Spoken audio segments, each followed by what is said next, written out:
Yeah, how's it going, guys? It's Richard Unicorn Caller here, and I hope you guys are having a wonderful day. We are back with the latest, I guess, gear build video in a sense. Now, this won't be your typical gear build video. This is actually going to be one that is based off of challenge mode or advanced content in general, which means that if you're expecting for me in this build to have like 300 outgoing healing, gravely mistaken right there.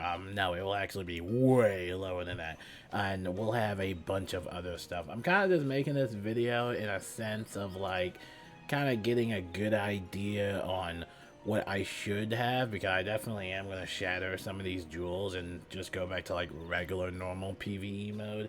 And you know, I kind of give up with not only raiding, because I've been gave up with raids, but challenge mode is also hard. It's really hard to kind of find a team that is interested in it, and I just think that a lot of people did not quest in Selenopolis. For anyone that is confused, Selenopolis is an expansion of Krakatopia, and it is considered mainline. So if you don't complete Selenopolis, you won't able to, you know, proceed with Arc 5. So please do Selenopolis and do it.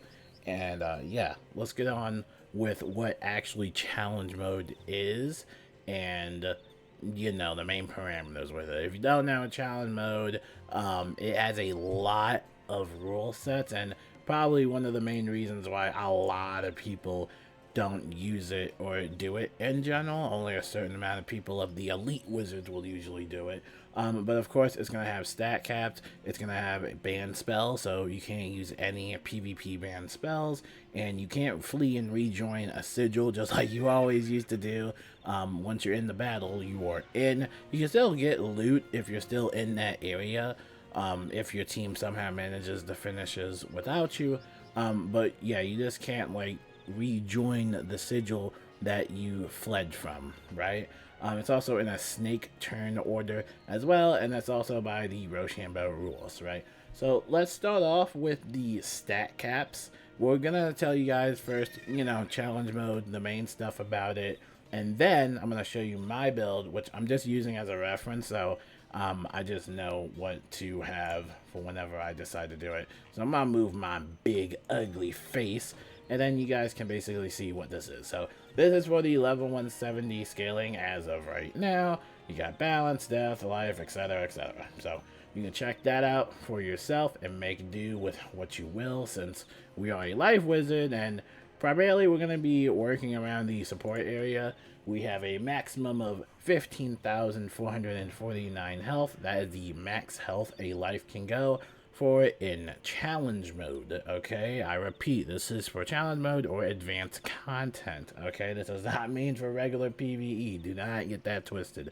You can do whatever you want in PvE, but this is for the level 170 scaling.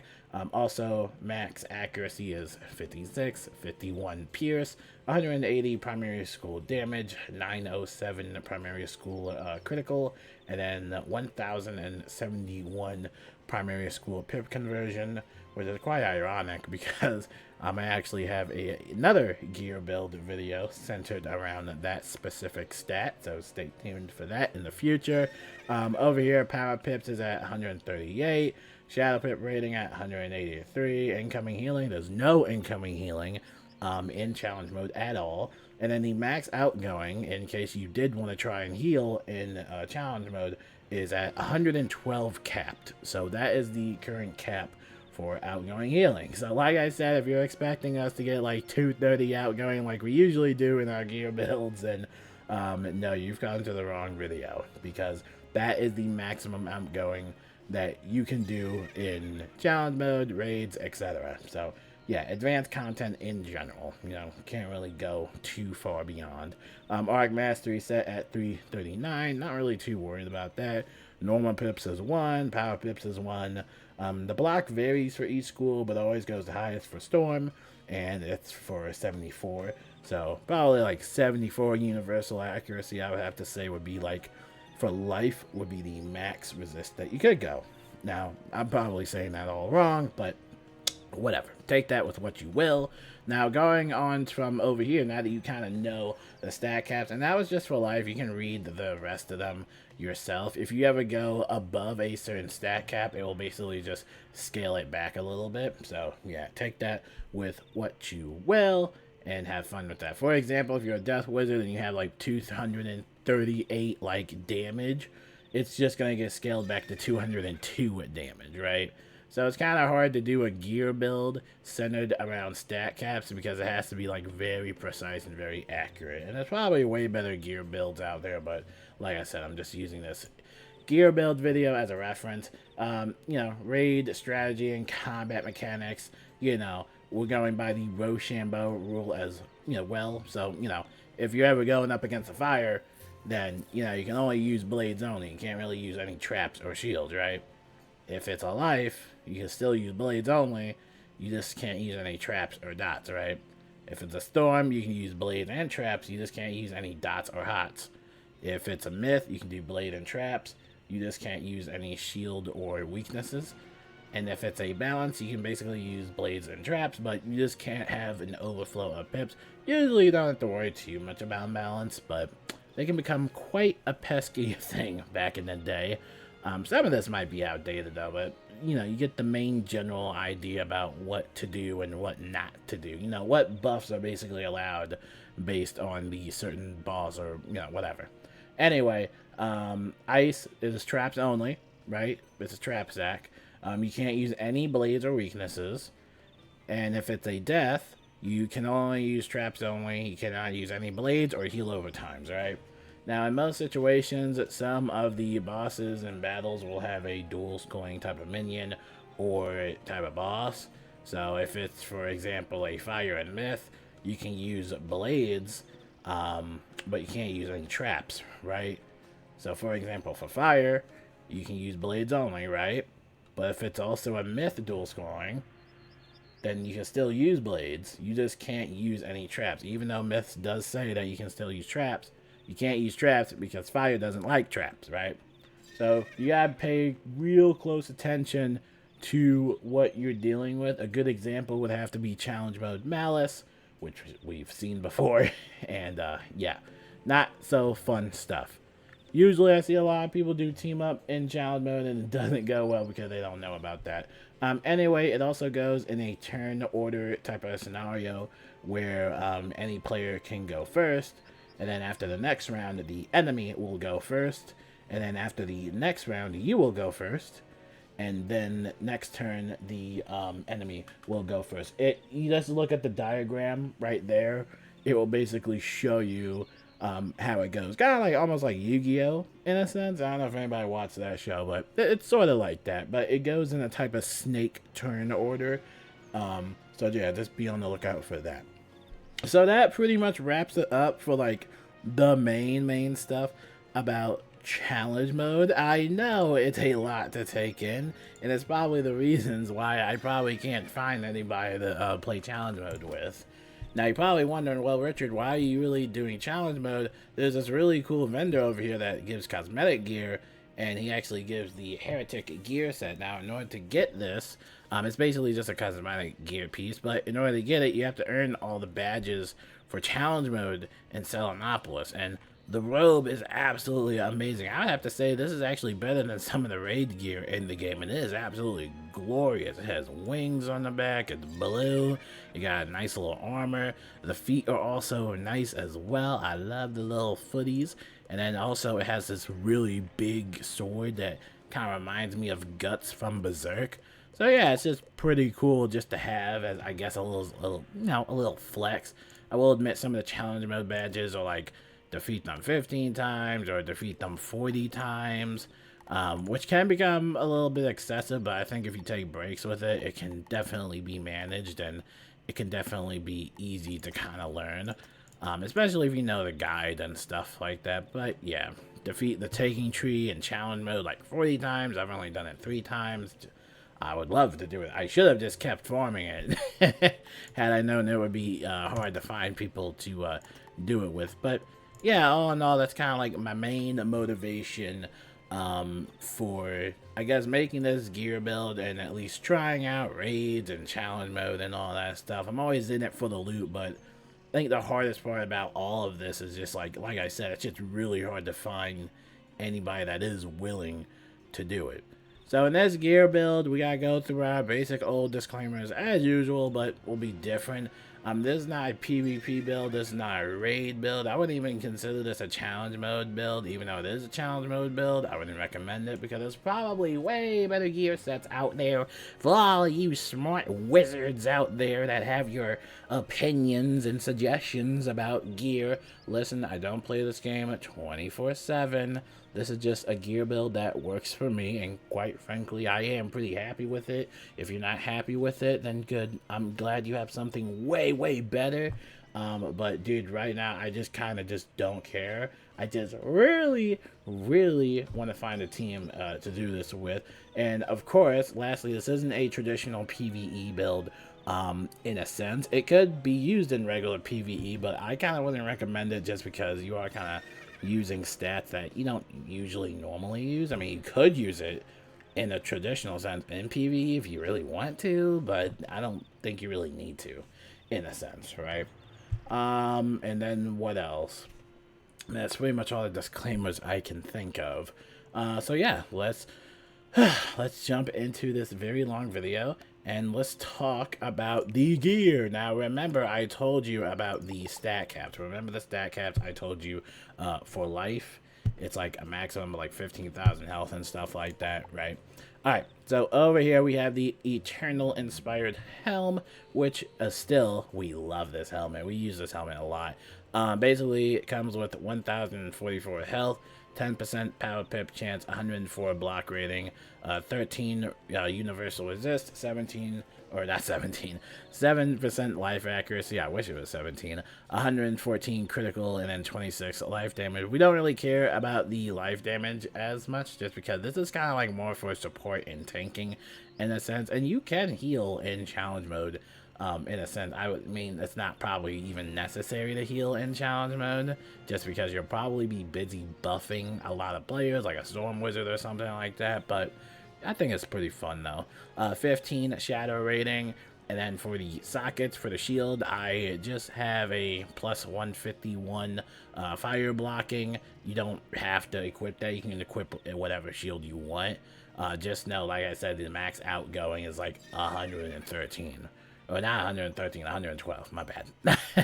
94 balance critical, and 94 balance critical again. We just have some sword pins in there. You can choose whatever you want for the sword pins. Maybe if you're dual scrolling, you can switch them out, but honestly, I don't really care much about it. I think you can use Availing Hands. I don't think that's been PvP banned yet. I could be wrong, but yeah, maybe I want to cast that spell.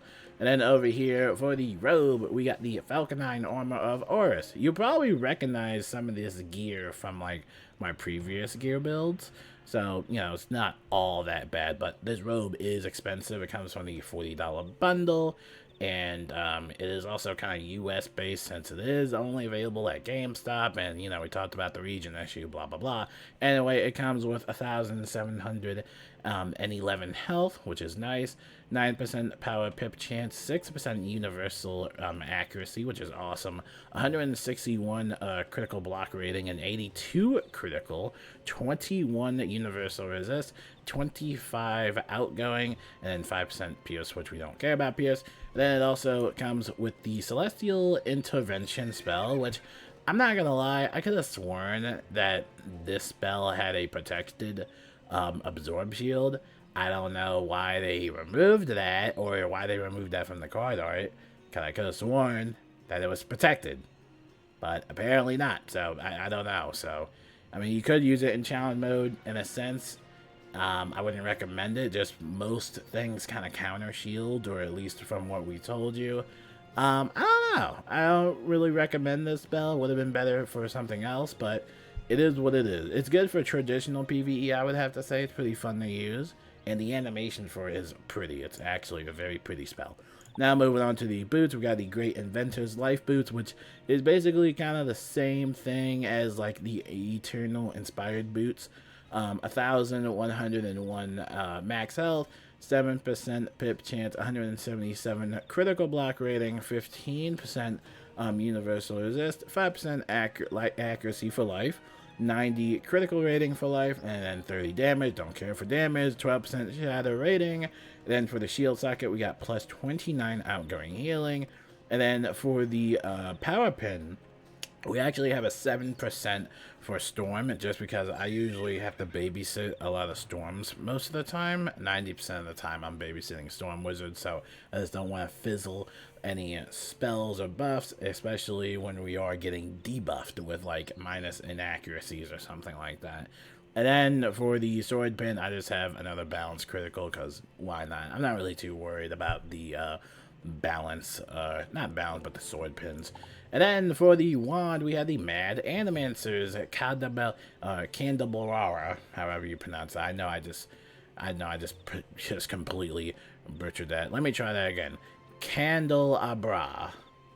Hopefully that was better, but probably not. There will be somebody always in the comments that corrects me on my language. I apologize, but this is the same wand that we had talked about in our one video. It's the Bonkers wand, and this is a really good wand in general. It comes from the, I believe, $29 bundle, which I believe is at GameStop as well, but it comes with a lot of versatile stats, man. Check this out. So 82 critical block rating, kind of low, 62 critical rating, and 20% universal outgoing, well, outgoing for any healing that you're doing, 2 pips at the start of your battle, which is quite nice, and then 6% pip chance, 4% universal accuracy, 182 power pip conversion, or pip conversion, which is actually pretty fun to use.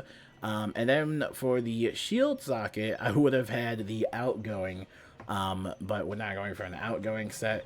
I just put in a plus 57 universal critical block rating right there. It also comes with 2 heals as well. It comes with a regenerate at the bottom path, and then it also comes with the minor blessing as well. Now, regenerate bottom path is allowed in advanced content.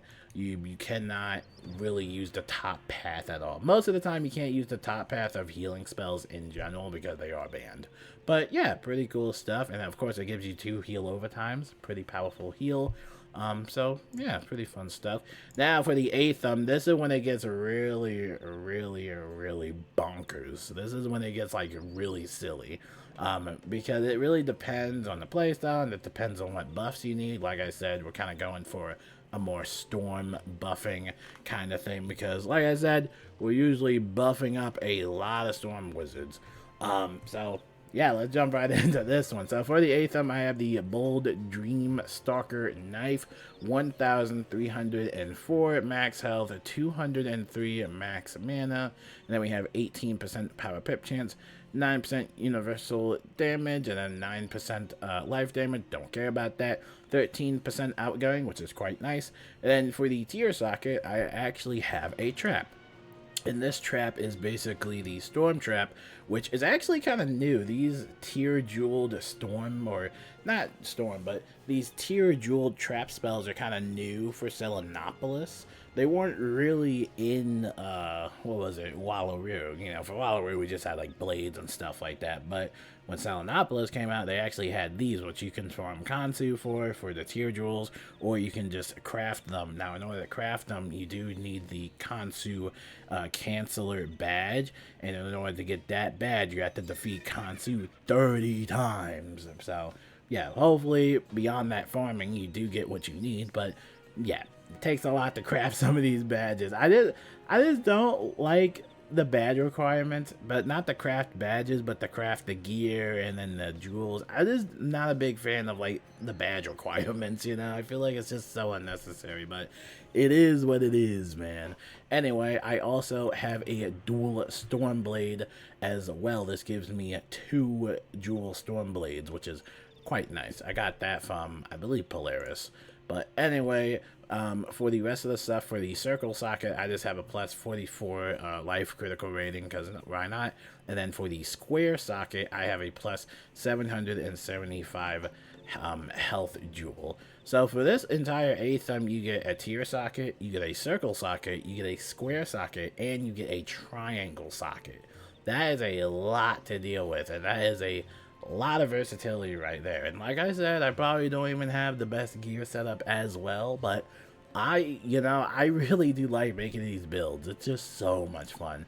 But I can't wait to shatter all these jewels and like do it all over again, because I'm not doing challenge mode, man. I give up. Anyway, for the amulet, we have the Vibrant Archival Amphil. You probably recognize this one. It's from the Forgotten Library Gauntlet. You can open up the pack, or you can try your luck at the gauntlet itself and potentially get it as a drop, or you can try and craft it, which I obviously recommend crafting it. But yeah, this is a pretty solid amulet, because it comes with like 10% universal resist, and it comes with 728 max health. It also comes with 98 life pip conversion, 76 block rating for critical, and then also 98 pip conversion for universal stuff. So, yeah, pretty cool stuff. And then it comes with a square and triangle socket. For the square, we give ourselves another health jewel as well.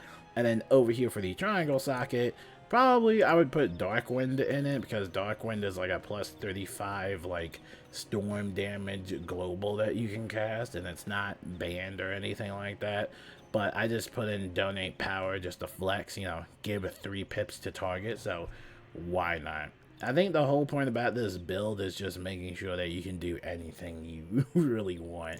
And then we got the ring, which we have the Great Inventor's Life Ring, which I'm pretty sure it might be the same template as one of the other, like, Novus rings. I'm not too sure on that, but it comes with plus 740 max health, plus 168 max mana, and then 23% power pip chance, which is nice, 80 life critical, 9 life damage, which we don't care about, 14 outgoing, which is quite nice. And then for the tier socket, I actually have a Starblade in here, which again, we talk about babysitting storm wizards, but basically it's a tri-blade for the astral school, basically, and it comes with the life, the death, and then also the storm buffs. That's my baby sister in here, just staying up as per usual, because I'm up. You probably can't even see me anymore. Maybe I should put on a flashlight. Yeah, it's not gonna work. You're just gonna have to deal with me being in the dark. But anyway, it's a pretty good spell to have. You don't have to equip it, but I highly recommend it. And anyway, for the circle socket, if I haven't said so already, we just have a life critical again. And then for the square socket, we have yet again another health opal. And again, we're going for a lot of health opals and health jewels, just because, we want to reach that health cap. Then for the pet, it also gets more wonky as well, because again, no, Amira, don't start. Lower the volume. Lower the volume, please. Please. No, Amira. Oh my gosh.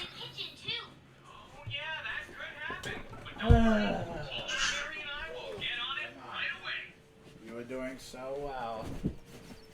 She was doing so well, chat. This is why.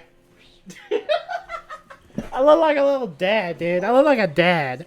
This is why I can't get anything done. Let's hurry up and wrap this video quick, because she's hyper. But anyway, for the pet, we have the Goblin Ball pet, which is a very good, like, support pet. I would have to recommend it. And we have a bunch of stuff. Please don't. This pet comes with a Balance Blade, which is a plus 25%. And then also a plus 35 elemental blade for, ice, storm, and fire. And then I also have the talents, the Hexter, which is basically a plus 30 universal trap. And then I also have the No Pain, No Gain talent, which is a plus 35 to the next 2 spells. So basically a Dark Pact. Again, I highly recommend it. Wow, man, you are just really just doing the most right now, man. You're lucky I'm not editing this video either. Anyway, it comes with 5% universal resist, 10% universal resist, 8% outgoing healing, and then also a 4% outgoing healing. You've probably seen this pet in maybe one of my other gear build videos. Probably not this exact pet, but probably on my Dryad pets. Usually I like to go for the double universal resist and maybe the double healing. And maybe, if I was lucky, I would put in like a Maycast Pigsy, but I have the healer talent. But like I said, challenge mode is very finicky. Now, for the mount, I just have the Crystal Unicorn permanent mount, with just a plus 2% accuracy. You don't really need to equip it. You know, you can equip whatever you want, honestly. Now for the deck, we have the Lively Nightmare deck. Thank you. Oh my goodness, a Merak. It comes with plus 235 max health. It comes with 70 critical block rating, plus 54 critical rating, and then a plus 1 pip at the start of your battle. Then 52 Arc Master rating. This is just, I don't want to upload this video. You're too adorable, man. And then for the health jewel, we have the plus 775 health jewel. Again, and this deck also comes with the empowerment spell, which you gain 1 pip from incoming spells that are ranked 4 and up. So I highly recommend this deck in case you're trying to go for either a health build or just a healing build. Because remember, the square sockets, for all the square sockets I'm showing you, you could have just also put a health, or not health, but you know, the outgoing 8% jewel in there as well. And then for elixir, nothing, because elixirs don't matter when you're in challenge mode at all.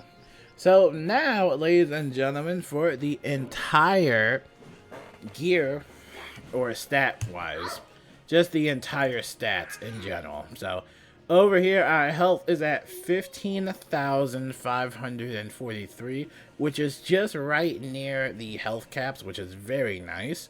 And then for our mana, it's at 521. We don't really care about mana as much. For the training points, it's 2. For the gold, it's 83,000 because I'm broke. And for the crowns, it's 5. And then over here for damage, it's 83. The resist we have is a universal resist of 74, which is, I think, also at the cap as well. And then for the accuracy for life, it's 24. And then for storm, it's 19.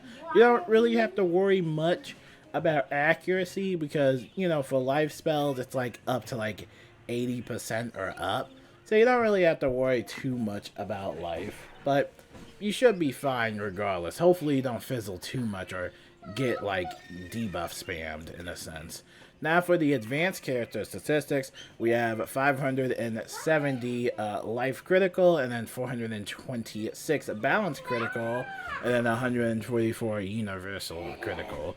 Probably you want to work on life critical just so you can try and get criticals off of your your life healing spells in a sense. Our block rating is at 727 at universal, and then our fire is at 878 because I do not like malice at all.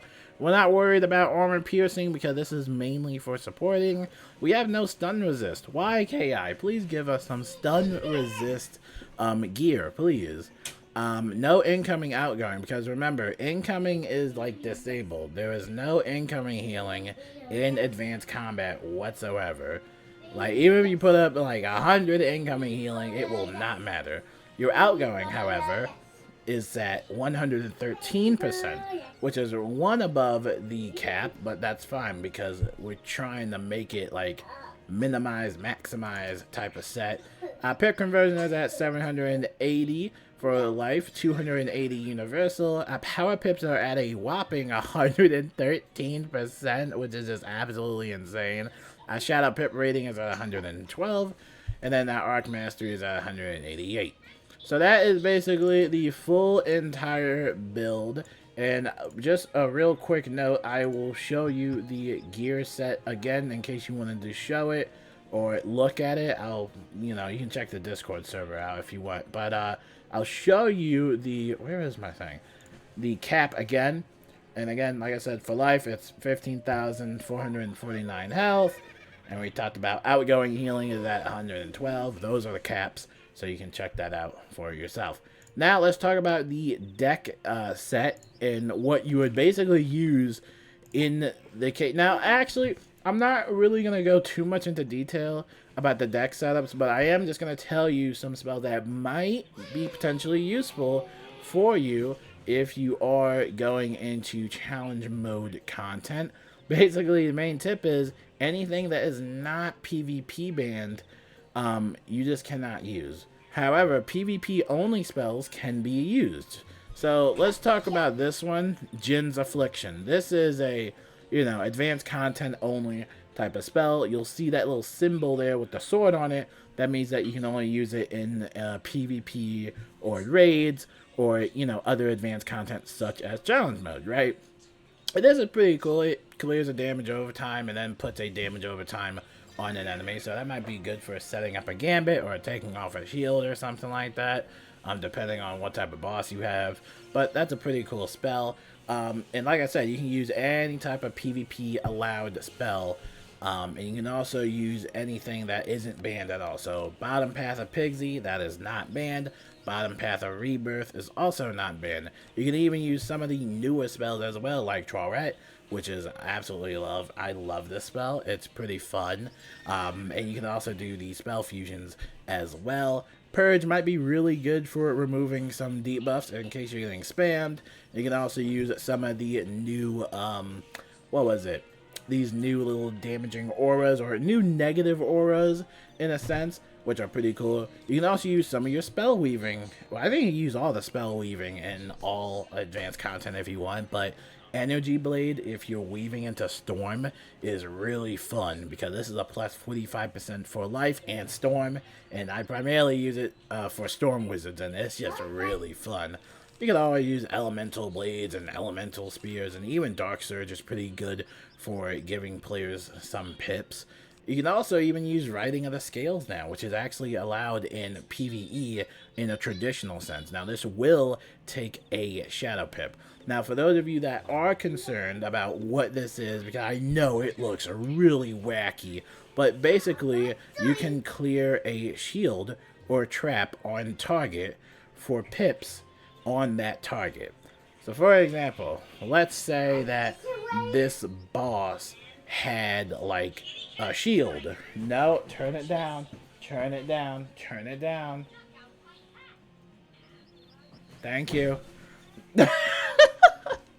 But let's say they had like 3 shields on them. I can remove all 3 of those shields and basically give them pips for it, right?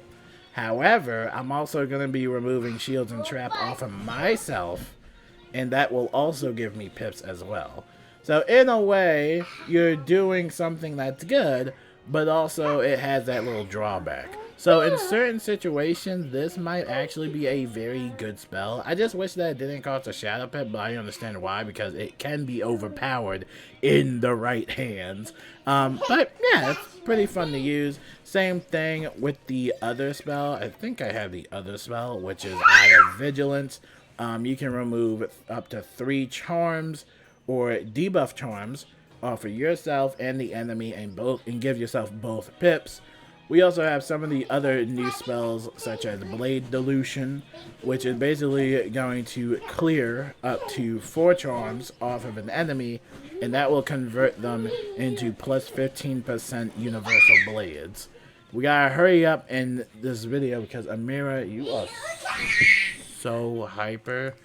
We also got Trap Delusion as well, which is similar. You're going to clear 4 traps off of yourself, and that's going to convert all those traps into a plus 20% universal trap.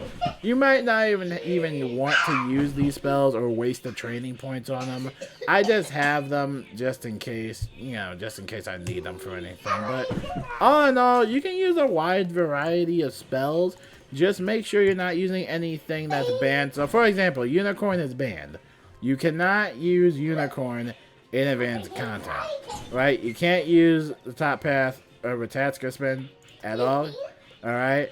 You can't use other obvious spells such as Guardian Spirit. For all you Jade spammers that loved to use this back in the day, you cannot use this, okay? You can use it in regular PvE, just like normal, but in case it comes to raiding, PvP or challenge mode, you cannot use this spell.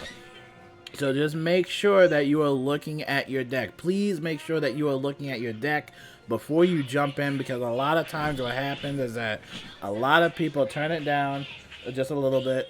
A lot of people will join a team up and they'll jump in and like, oh, I can't use these spells. Why is my deck empty? Or why is my, spell not showing up? That's because that spell is banned for that specific game mode, right? So make sure you are being courteous, or just make sure that you're aware of what you pack in your deck. This isn't even a good deck setup in general. Like, this is actually a really bad deck setup. I'm just putting it in here to get Arc Mastery pips and all that stuff. And remember, you can also change your Arc Mastery pips when you're in battle as well. So it might be a good idea to kind of save some pips. And please carry Reshuffle. A lot of people just don't like to carry Reshuffle. Just please carry Reshuffle, please. Just make my life easier.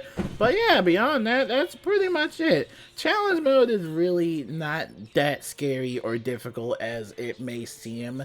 And of course, it might seem really weird and scary to see all these numbers and stuff like that, but I promise you, just study it up and just see if you can get your stats around that area. And then once you do that, you'll feel a lot better about challenge mode, and you'll be doing a lot better once you actually understand the fundamentals of it. I really do love challenge mode. I just really wish I had a team for it. But anyway, that will end it up for that video. I gotta go play with my baby sister, obviously, as y'all can see and hear. But yeah, I will talk to you guys later. Hopefully this gives you a little bit of a good concept about challenge mode. I know I'm usually terrible at explaining stuff, but hopefully this helps someone out there. It's really fun. I really do encourage you to check it out, including raids. Check out raids. There's a lot of friendly guilds out there. Hopefully there still are friendly guilds out there, but hopefully it's fun for a lot of people. And if you are interested in running challenge mode with me, feel free to just join the Discord, and maybe we could try a few runs and check it out together. So yeah, and maybe I'll even put you in a video or two. So yeah, until then, I will see you guys later. Peace out, and yeah, have a good day.